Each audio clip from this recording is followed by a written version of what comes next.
Lei 14.181, a Lei do Superendividamento, foi publicada na última sexta-feira, dia 2 de julho. Nós vamos comentar alguns aspectos dela aqui com vocês para todos entenderem do que se trata e qual o seu alcance. Fique aqui comigo até o final desse vídeo para que você também possa entender.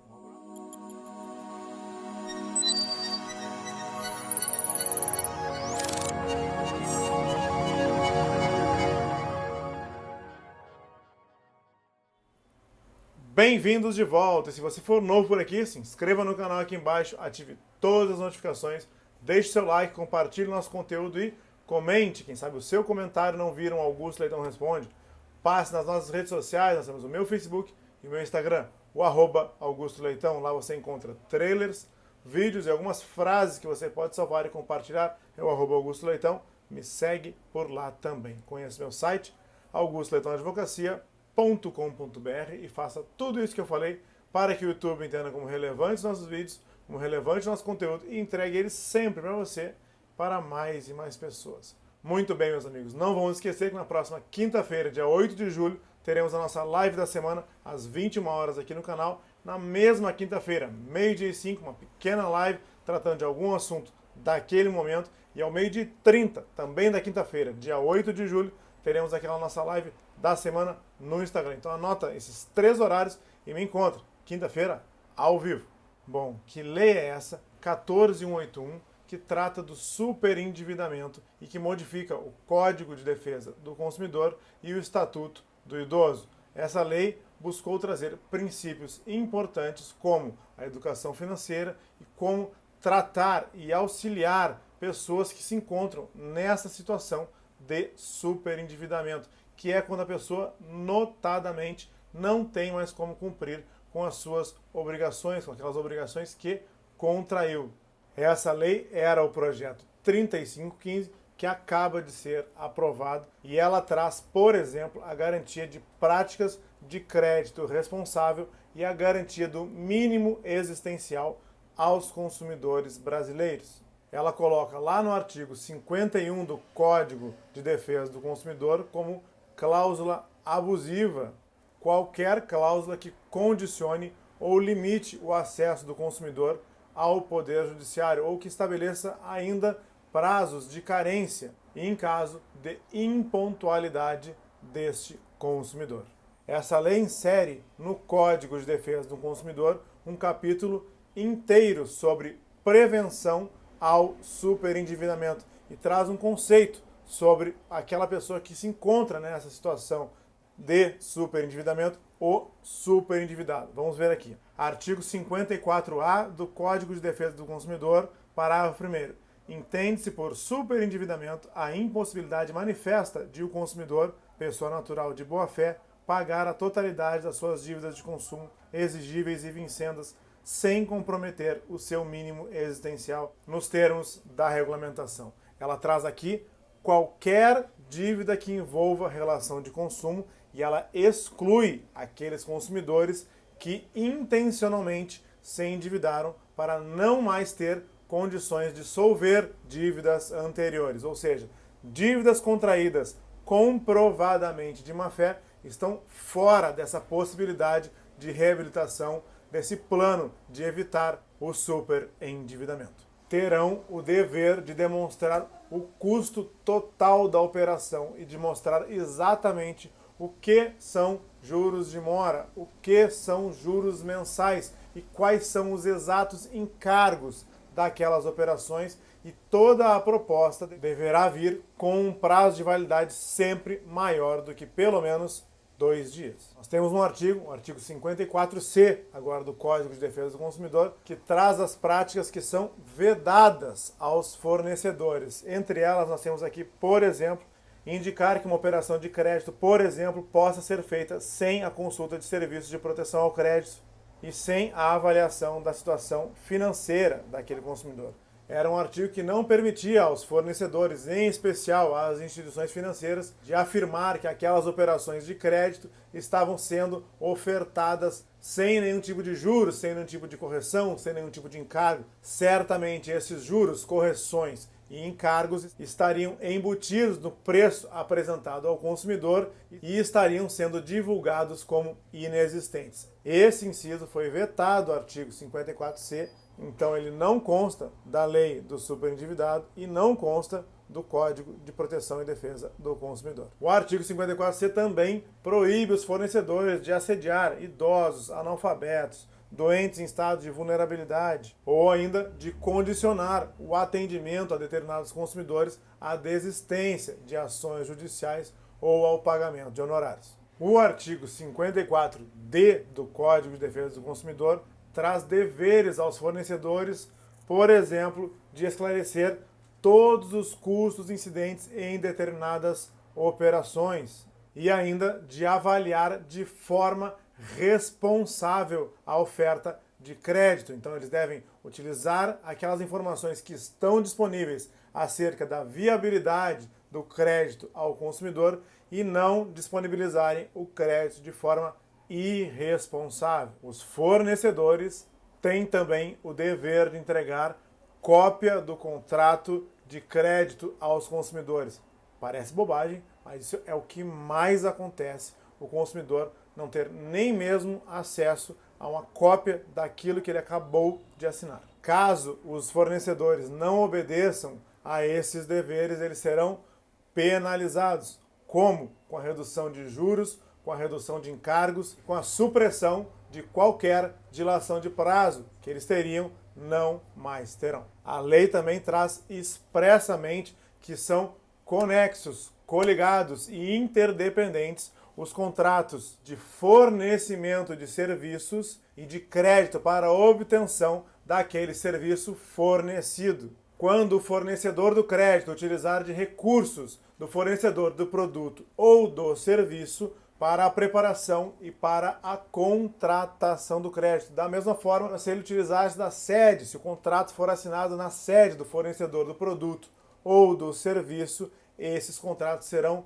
coligados, interdependentes e conexos. Por se tratarem de contratos principal e acessório, a inviabilidade do contrato principal torna inviável também o contrato acessório e o descumprimento desses deveres por parte do fornecedor autoriza a rescisão do contrato por parte do consumidor. Também é vedado ao fornecedor cobrar qualquer quantia que esteja sendo contestada de qualquer compra feita, por exemplo, por cartão de crédito pelo consumidor. Também, mais uma vez, não pode o fornecedor se negar a entregar cópia do contrato ao consumidor. E mais, nos casos em que o consumidor tenha sido fraudado e tenha utilizado os seus dados para determinada operação de crédito e ele não esteja podendo utilizar-se desse serviço, deve o fornecedor desembaraçar esses entraves e viabilizar o crédito, inclusive com a devolução de valores,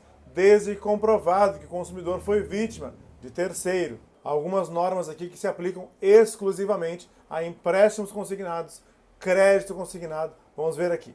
Sem prejuízo do dever de informação e esclarecimento do consumidor e de entrega de minuta do contrato, no empréstimo cuja liquidação seja feita mediante consignação em folha de pagamento, o empréstimo consignado, a formalização e a entrega de cópia do contrato ou instrumento de contratação ocorrerão após o fornecedor de crédito obter da fonte pagadora a indicação sobre a existência de margem consignável. Ou seja, pode entregar cópia do contrato, pode entregar minuta, mas o contrato de empréstimo consignado só se efetiva depois que a fonte pagadora prestar as informações sobre a margem consignável daquele consumidor. Tá aqui mais um assunto que interessa a militares, pensionistas, aposentados e pensionistas também do INSS. Bom, da conciliação no superendividamento. O consumidor que estiver nessa situação de superendividamento poderá requerer ao juiz o reconhecimento dessa situação e apresentar um plano de pagamento dessas dívidas que não exceda, que não supere 5 anos. Vamos ver o que diz aqui o artigo 104A do CDC. 104A.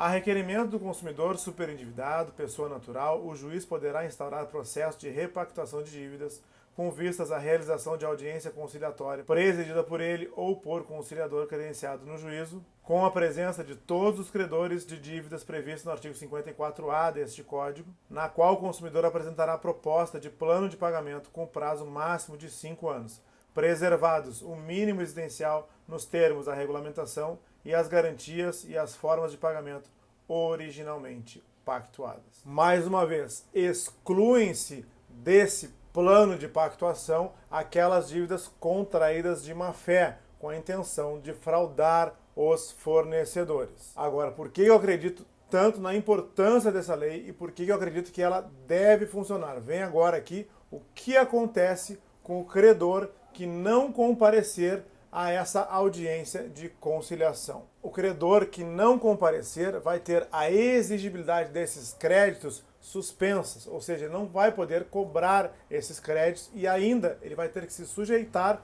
ao plano que o consumidor apresentar nessa audiência de conciliação. Vamos ver aqui o que diz o parágrafo 2º do artigo 104A do nosso CDC. Parágrafo 2º. O não comparecimento injustificado de qualquer credor ou de seu procurador com poderes especiais e plenos para transigir a audiência de conciliação de que trata o caput desse artigo, acarretará a suspensão da exigibilidade do débito e a interrupção dos encargos de mora, bem como a sujeição compulsória ao pagamento da dívida, se o montante devido ao credor ausente for certo e conhecido pelo consumidor, devendo o pagamento para este credor ser estipulado para ocorrer apenas após o pagamento dos demais credores presentes na audiência conciliatória. O que vai acontecer aqui? Este credor que não foi à audiência conciliatória, ele vai para o fim da fila e vai receber depois de todos os outros. Isso é uma sanção muito severa a este credor e é por isso que eu acredito que ele e todos os outros vão acabar, sim, comparecendo a esta audiência de conciliação com os consumidores.